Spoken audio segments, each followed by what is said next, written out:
La moglie del mio generale, l'è una donna ricolma di vizi, con dei profumi geniali, ripete gli stessi esercizi. L'altra sera gli venne intenzione di voler caricare il cannone, ma state a sentir che funzione. Arriva il general tutto arrabbiato, sentite se non era indemoniato, ci mise a menar forte col bastone, perché tocca le palle del cannone.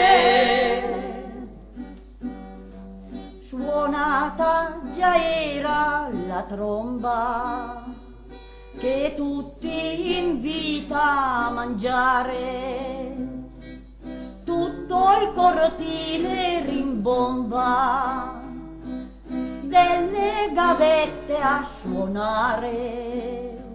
Si avanza il soldato Peletta per farsi riempir la gavetta, ma state a sentir che disdetta.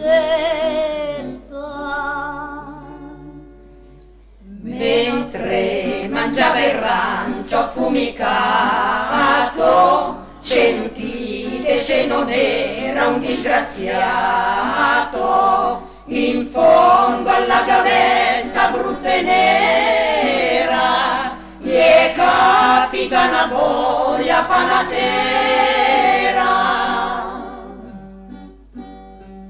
Ricordo quando ero attendente, con l'amico giocavo ai tarocchi, e alla bella inserviente facevo gli scherzi barocchi, ma all'amico lo scherzo non piaceva, perché la sua donna lo derideva, e lui arrabbiato se la prendeva.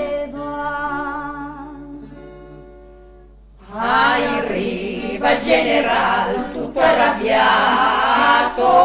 sentite se non era indemoniato, in fondo alla gavetta brutta e nera, gli è capita una boia panatera.